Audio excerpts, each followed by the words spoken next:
जय हिंद प्यारे विद्यार्थी। सामान्य हिंदी प्रश्नोत्तरी की इस क्लास में आप सभी का स्वागत है। आज की क्लास के अंतर्गत हम लोग एक नए अध्याय पर चर्चा करेंगे, जैसा कि उसका शीर्षक है सामान्य अशुद्धियाँ। इस टॉपिक से महत्वपूर्ण प्रश्न आपकी विभिन्न प्रतियोगी परीक्षाओं में पूछे जाते हैं और इन प्रश्नों पर आज की क्लास में हम लोग को चर्चा करनी है। इस क्लास में कुल 60 प्रश्नों को यानी कुल 60 प्रश्नों को समाहित किया गया है, जिसमें निर्देश दिया गया है कि 1 से 8 निम्नलिखित वाक्यों में शुद्ध वाक्य का चयन कीजिए। मतलब कि प्रत्येक प्रश्न में 4 विकल्प दिए गए हैं और उनमें से जो शुद्ध वाक्य हो उसका चयन करना है। तो जैसा कि पहला प्रश्न है, पहले प्रश्न का जो ए ऑप्शन है उसमें लिखा है वह एक महिला विद्वान थी, वह एक विदुषी महिला थी, वह विदुषी महिला थी, वह एक विद्वान महिला थी। प्रश्न का सही उत्तर होगा वह एक विदुषी महिला थी, यानी इस प्रश्न का सही उत्तर होगा ऑप्शन नंबर बी, वह एक विदुषी। ध्यान रखें कि विद्वान का स्त्रीलिंग विदुषी होता है और महिला कभी विद्वान नहीं हो सकती, वो विदुषी होती है, इसलिए बी उत्तर सही होगा। क्वेश्चन नंबर दूसरा है, दूसरे का ए ऑप्शन है कि वह प्रमाण सहित अपनी बात बताएगा, वह सप्रमाण के साथ अपनी बात बताएगा, वह प्रमाण के सहित अपनी बात बताएगा, वह सप्रमाण सहित अपनी बात बताएगा। ध्यान रहे इस प्रश्न का सही उत्तर होगा वह प्रमाण सहित अपनी बात बताएगा, यानी इस प्रश्न का सही उत्तर होगा ऑप्शन नंबर ए। लेकिन एक बात का ध्यान हमेशा रखेंगे, सा के साथ कभी साथ नहीं आता, क्योंकि सा का मतलब ही होता है साथ। जैसे सा प्रमाण के साथ, तो सा और साथ एक साथ नहीं आएंगे। वह प्रमाण के सहित अपनी बात बताएगा, तो के नहीं होना चाहिए था, और सा और सहित एक साथ होगा ही नहीं। तो दूसरे का सही उत्तर होगा ऑप्शन नंबर ए। तीसरा प्रश्न है कि जीवन और साहित्य का अगाध संबंध है, जीवन और साहित्य का घनिष्ठ संबंध है, जीवन और साहित्य का निकट संबंध है, जीवन और साहित्य का घोर संबंध है, जीवन और साहित्य का घनिष्ठ संबंध है। इस प्रश्न का सही उत्तर होगा ऑप्शन नंबर बी, जीवन और साहित्य का घनिष्ठ संबंध है। चौथा प्रश्न है, चौथे प्रश्न में ए ऑप्शन लिखा है कि तुलसी और सूर अवधी और ब्रजभाषी के श्रेष्ठ कवि हैं। तुलसी अवधी के श्रेष्ठ कवि और सूर ब्रजभाषा के श्रेष्ठ कवि हैं। तुलसी अवधी के श्रेष्ठ कवि और ब्रजभाषा के सूर हैं। और डी विकल्प है तुलसी और सूर क्रमशः अवधी और ब्रजभाषा के श्रेष्ठ कवि हैं। अतः इस प्रश्न का सही उत्तर होगा ऑप्शन नंबर डी, तुलसी और सूर क्रमशः अवधी और ब्रजभाषा के श्रेष्ठ कवि हैं। क्वेश्चन नंबर 5वां देख लेते हैं। 5 नंबर है कि एक गीत की पुस्तक ला दीजिए। गीत एक नहीं होगा, पुस्तक एक होगी। गीतों की पुस्तक एक ला दीजिए, गीतों की एक पुस्तक ला दीजिए, गीतों की पुस्तक ला दीजिए।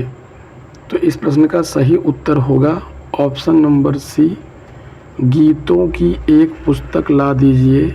Option number C will be right answer. छठा प्रश्न है, मैं सारी रात जागता रहा, मैं सारी रात भर जागता रहा, मैं पूरी रात भर जागता रह गया, मैं पूरी रात में जागता रहा। मैं सारी रात जागता रहा, इस प्रश्न का सही उत्तर होगा ऑप्शन नंबर ए, मैं सारी रात जागता रहा। क्वेश्चन नंबर 7 है। 7 में कहा गया है, ए ऑप्शन है कि जब तक मैं नहीं आऊँ तब तक तुम पढ़ते रहना। बी ऑप्शन है कि जब तक मैं नहीं आऊँ उस समय तक तुम पढ़ते रहना, जब तक मैं ना आऊँ तब तक तुम पढ़ते रहना, जब तक मैं ना आऊँ उस समय तक तुम पढ़ते रहना। प्रश्न का सही उत्तर होगा ऑप्शन नंबर सी, जब तक मैं न आऊं तब तक तुम पढ़ते रहना। इसका सही उत्तर होगा ऑप्शन नंबर सी। 8वां प्रश्न है, 8वां प्रश्न का ए ऑप्शन है कि यह काम मैं आसानी के साथ कर सकता हूँ, यह काम मैं आसानी सहित कर सकता हूँ, यह काम मैं आसानी से कर सकता हूँ। और डी विकल्प में दिया गया था, डी में दिया गया था कि यह काम मैं आसानी पूर्वक कर सकता हूँ। तो ध्यान रहेगा, इस प्रश्न का सही उत्तर होगा ऑप्शन नंबर सी में सही विकल्प लिखा हुआ था, यह काम मैं आसानी से कर सकता हूँ। अतः इस प्रश्न का सही उत्तर होगा option number C. Question number 8 है। 8वां प्रश्न में क्या लिखा गया है? लिखा है कि 9वां प्रश्न होगा, 8वां हो चुका है। 9वां प्रश्न है कि शुद्ध वाक्य का चयन करें। इस समय मोहन की आयु 20 वर्ष है। वे चाहे भले ही ना आए पर तुम्हें आना होगा। मध्यकालीन युग में कलाओं की बहुत उन्नति हुई। साहब ने कहा कि किसी को अंदर ना जाने दिया जाए। तो इसमें शुद्ध वाक्य का चयन करना था। तो ध्यान रखिए, इसमें शुद्ध वाक्य है ऑप्शन नंबर डी में कि साहब ने कहा कि अंदर किसी को अंदर ना जाने दिया जाए। प्रश्न का सही उत्तर होगा ऑप्शन नंबर डी। 10वां प्रश्न देख लेते हैं। लिखा है कि निर्देश 10 से 17 प्रत्येक प्रश्न के 3 वाक्यांश दिए गए हैं। त्रुटि वाले वाक्यांश को चुनें और उसके अनुरूप ABC पर चिन्ह लगाएं। यदि वाक्य त्रुटिहीन हो तो D पर चिन्ह लगाएं। तो 10वां प्रश्न है, हमारी दुग्धशाला में शुद्ध गाय का घी बिकता है। मिलावट सिद्ध करने पर 5,000 रुपये का पुरस्कार प्राप्त करें। कोई त्रुटि नहीं है। हमारी दुग्धशाला में शुद्ध गाय का घी बिकता है, यहाँ पे त्रुटि है। शुद्ध गाय नहीं है बल्कि शुद्ध घी होना चाहिए। यानी हमारी दुग्धशाला में गाय का शुद्ध घी बिकता है, ना कि शुद्ध गाय का। तो यहाँ पर जो विशेषण था वो गलत स्थान पे लगा हुआ था, इसलिए प्रश्न ए ऑप्शन गलत होगा। अगला प्रश्न है, क्वेश्चन नंबर 11 है कि महापुरुष किसी भी देश, जाति अथवा धर्म से जन्म लेकर। क्वेश्चन नंबर 11 है कि महापुरुष किसी भी देश, जाति अथवा धर्म में जन्म लेकर उसी देश, जाति अथवा धर्म तक सीमित नहीं रहते। वे तो संपूर्ण मानवता के पथ प्रदर्शक होते हैं। कोई त्रुटि नहीं है। इस सेंटेंस में कोई त्रुटि नहीं है, सभी विकल्प पूर्णतः सही हैं, इसलिए इसका उत्तर होगा ऑप्शन नंबर डी। 12वां प्रश्न है, लिखा है ए ऑप्शन की पल्स पोलियो से बचाव के लिए सबसे सरलतम उपाय शिशुओं को निरोधक खुराक देना है। देखिए यहाँ पर एक बात पर ध्यान रखें कि सबसे के साथ सरलतम का प्रयोग नहीं होगा। सरलतम विशेषण की उत्तमावस्था होती है और ध्यान रखेंगे कि व्याकरण में कभी भी उत्तमावस्था के साथ सबसे का प्रयोग नहीं किया जाता। 13वां प्रश्न है कि महामहिम राष्ट्रपति हमारे संस्थान में स्वर्ण जयंती समारोह का उद्घाटन करेगा। उद्घाटन करेगा कि करेंगे? ध्यान रखें, जो कि राष्ट्रपति महामहिम होते हैं और जो रिस्पेक्टेड होते हैं उनके लिए करेगा शब्द का प्रयोग अनुचित होता है। अर्थात यहाँ पे होना चाहिए था हमारे संस्थान में स्वर्ण जयंती समारोह का उद्घाटन करेंगे। 14वां प्रश्न है कि अपने परिवार एवं प्रियजनों के विषय में स्वास्थ्य संबंधी कुशल समाचार शीघ्र भेजने की अनुकंपन करें। अनुकंपन नहीं होता है बल्कि अनुकंपा होता है। तो यहाँ पर जो ऑप्शन दिया गया है कि शीघ्र भेजने का अनुकंपन करें, इसी में त्रुटि है।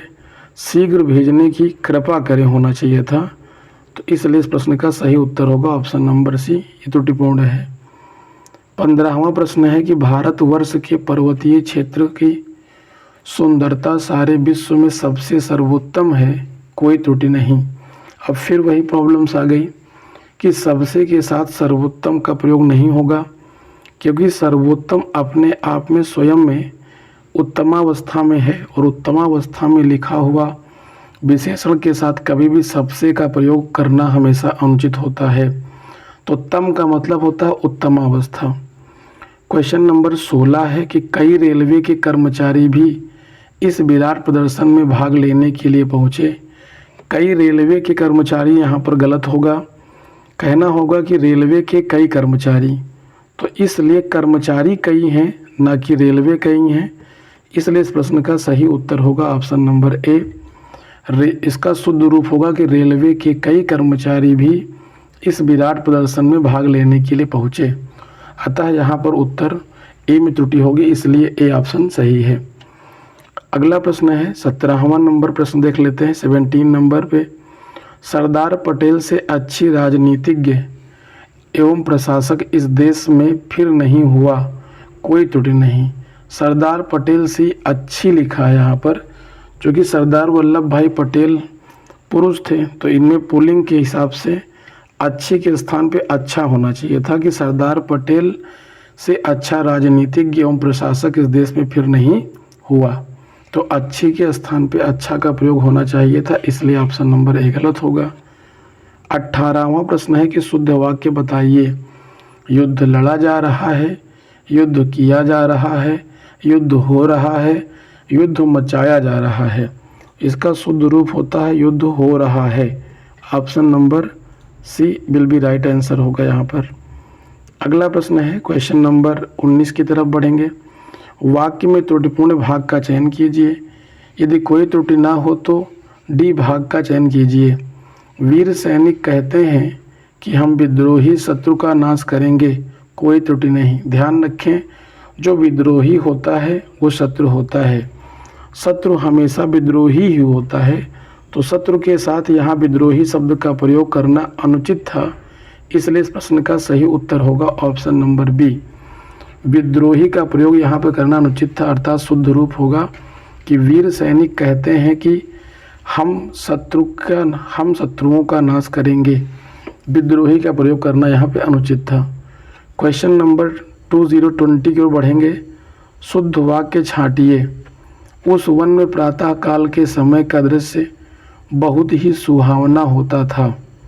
उस वन में सुबह के समय का दृश्य बहुत ही सुहावना होता था। उस वन में प्रातः काल का दृश्य बहुत ही सुहावना होता था। इस प्रश्न का जो सही उत्तर होगा वो ऑप्शन नंबर सी में है कि उस वन में प्रातः काल का दृश्य बहुत ही सुहावना होता था। एक बात का सदैव गौर रखेंगे और ध्यान भी रखेंगे इस पर। पहले हम आपको उत्तर बता देते हैं कि इसमें सी सही होगा। देखिए, जो प्रातः काल है ये स्वयं में एक समय का बोध करा रहा है और हमेशा काल के साथ कभी भी समय का प्रयोग करना अनुचित होगा। जैसा कि विकल्प ए और बी में कहा गया था कि प्रातः काल के समय, और काल और समय समानार्थक शब्द हैं, इसलिए गलत हो गया। उस वन में सुबह के समय, सुबह खुद ही समय का द्योतक है तो उसके साथ समय का प्रयोग अनुचित होगा, इसलिए यहाँ पर हमने सी उत्तर का चयन किया है। अब सवेरे के समय, सवेरे खुद ही समय में है, इसलिए ए, बी और डी गलत था, बल्कि सी उत्तर यहाँ पे सही था। 21वें नंबर प्रश्न की ओर बढ़ते हैं। वाक्य में त्रुटिपूर्ण भाग का चयन कीजिए। यदि कोई त्रुटि ना हो तो डी भाग का चयन कीजिए। भारत सबसे बड़ा लोकतांत्रिक देश है, कोई त्रुटि नहीं है। तो ध्यान रखिए कि इस सेंटेंस में जो 21वां नंबर प्रश्न है, लोकतांत्रिक देश है, भारत सबसे बड़ा लोकतांत्रिक देश है, कोई त्रुटि नहीं, तो इसमें ऑप्शन नंबर डी सी में गलती है। लोकतांत्रिक देश, तांत्रिक लिखा, यहाँ पर तांत्रिक होना चाहिए था, इसलिए सी ऑप्शन में गलती है। भारत सबसे बड़ा लोकतांत्रिक देश है, ना कि तांत्रिक। तांत्रिक होता है ना कि तांत्रिक। 22वां क्वेश्चन है, शुद्ध वाक्य का चयन कीजिए। आज घोड़ा दौड़ भी होगी, मेरे लिए गणित कठोर विषय है, बाण शस्त्र और बंदूक अस्त्र है, गरीबों के लिए निःशुल्क शिक्षा की व्यवस्था है। यहाँ पर 22वें नंबर प्रश्न का सही उत्तर होगा option number D. Option number D पर हम लोग जाएंगे और इसका सही उत्तर चयन करेंगे। गरीबों के लिए निःशुल्क शिक्षा की व्यवस्था है। जैसे कि पहले विकल्प विचार करें तो आज घोड़ा दौड़ भी होगी, नहीं, आज घुड़दौड़ भी होगी। घोड़ा दौड़ के स्थान पर घुड़दौड़ शब्द का प्रयोग होगा। मेरे लिए गणित कठोर विषय है, नहीं, मेरे लिए गणित कठिन विषय है। बाण शस्त्र नहीं बल्कि बाण अस्त्र है और बंदूक शस्त्र है। यहाँ पर उल्टा लिखा हुआ था, इसलिए इस प्रश्न का सही उत्तर होगा ऑप्शन नंबर डी। अगले क्वेश्चन की ओर बढ़ते हैं। 23 से लेकर 31 तक निर्देश दिया गया है कि वाक्य में त्रुटिपूर्ण भाग का चयन कीजिए। यदि कोई त्रुटि ना हो तो डी भाग का चयन कीजिए। 23वां प्रश्न कहता है कि मुझे रेलगाड़ी में यात्रा करना अच्छी लगती है, कोई त्रुटि नहीं। मुझे रेलगाड़ी में यात्रा करना अच्छा लगता है, ना कि अच्छी लगती है, इसलिए इस प्रश्न का सही उत्तर होगा ऑप्शन नंबर सी। 24वां प्रश्न है कि विद्यालय में जलपान को उत्तम प्रबंध है। जलपान को उत्तम प्रबंध नहीं, जलपान का उत्तम प्रबंध है, इसलिए इस प्रश्न का सही उत्तर होगा ऑप्शन नंबर बी। 25वां प्रश्न है कि मुझे कल 2 किलो लीची खरीदने हैं, कोई त्रुटि नहीं। देखिए लीची स्त्रीलिंग है तो इसके साथ खरीदने का प्रयोग यहाँ पर अनुचित था। यहाँ पर होना चाहिए था कि मुझे कल 2 किलो लीची खरीदनी है। अतः 25 में सही उत्तर क्या होगा, ऑप्शन नंबर सी सही होगा। 26वां प्रश्न है कि अपने अपने किताबें बस्ते में डाल लो। अपने अपने किताबों के स्थान पर अपनी अपनी किताबें होना चाहिए था, तो यहाँ पर ए ऑप्शन में गलती थी, 26 का ए सही होगा। अब हम लोग 27 नंबर प्रश्न की ओर बढ़ेंगे। 27वां प्रश्न है कि रामचरितमानस भक्ति काल की सबसे श्रेष्ठतम रचना मानी जाती है, कोई त्रुटि नहीं है। देखिए सबसे के साथ श्रेष्ठतम का प्रयोग नहीं होगा। यदि सबसे प्रयोग होगा तो यहाँ पर तम नहीं होगा, यानी श्रेष्ठ होना चाहिए था। यानी इसको हम 2 प्रकार से सही कर सकते थे। एक, रामचरितमानस भक्ति काल की सबसे श्रेष्ठ रचना मानी जाती है, या लिख सकते थे कि रामचरितमानस भक्ति काल की श्रेष्ठतम रचना मानी जाती है। तो यहाँ पर बी पार्ट में गलती थी, ऑप्शन नंबर बी गलत था, इसलिए इसका उत्तर होगा ऑप्शन नंबर बी। 28वें प्रश्न की ओर आगे बढ़ना होगा हमें। लिखा है कि ठंड के दिनों में प्रातः काल के समय सर्दी काफ़ी बढ़ जाती है। अभी अभी हमने आपको बताया कि काल के साथ समय का प्रयोग हमेशा गलत होता है। यहाँ पर बोलना चाहिए था कि ठंड के दिनों में प्रातः काल सर्दी काफ़ी बढ़ जाती है। तो काल के साथ समय का प्रयोग हमेशा अनुचित होता है, इस बात का ध्यान रखेंगे, इसलिए इसका उत्तर होगा ऑप्शन नंबर बी। 29वां प्रश्न देखते हैं। लिखा है कि जब मोहन सभा स्थल पर पहुंचा तब सभा विसर्जन हो चुकी थी। सभा का विसर्जन नहीं होता है, सभा का समापन होता है। विसर्जन के स्थान पर यदि विसर्जित का प्रयोग होता तो शायद शुद्ध मान लिया जाता। यानी यहाँ पर हम कह सकते थे कि जब मोहन सभा स्थल पर पहुँचा तब सभा विसर्जित हो चुकी थी, न कि विसर्जन हो चुकी थी। तो इस प्रश्न का सही उत्तर होगा ऑप्शन नंबर सी। 30वां प्रश्न है कि मैं जिस बस से जा रहा था वह बहुत भरी हुई थी, कोई त्रुटि नहीं। तो 30वें प्रश्न पर विचार करेंगे और इस प्रश्न का जो सही उत्तर होगा वो ऑप्शन नंबर डी पे दिया गया है। इसमें कोई त्रुटि नहीं है, सभी बातें सही हैं कि मैं जिस बस से जा रहा था वह बहुत भरी हुई थी, इसमें कोई त्रुटि नहीं है। 31वां प्रश्न क्या कहता है। 31वें प्रश्न में लिखा है कि उसने लिखा था कि उसकी दुकान पर शुद्ध गाय का घी मिलता है। शुद्ध गाय का घी नहीं होता है, गाय का शुद्ध घी मिलता है। तो गाय का शुद्ध घी मिलता है, ना कि शुद्ध गाय का घी मिलता है। तो यहाँ पर गलती बी पार्ट में थी, शुद्ध गाय नहीं बल्कि शुद्ध घी होना चाहिए था। क्वेश्चन नंबर 32 की ओर आगे बढ़ना चाहेंगे। लिखा कि निम्नलिखित वाक्यों में शुद्ध वाक्य को पहचानिए। मैं तुमको कुछ कहता है, मैं और मेरी माँ घूमने जाने वाली है, प्रत्येक को 5-5 रुपये दिए जाएं, तुम्हारे को जाना है। तो यहाँ पर प्रत्येक को 5-5 रुपये दिए जाएं, ये गलत था। यहाँ पर मिस हुआ है, गलत है। ऑप्शन नंबर सी 32 का जो सही उत्तर होगा, शुद्ध वाक्य को पहचानना है यहाँ पर, तो यहाँ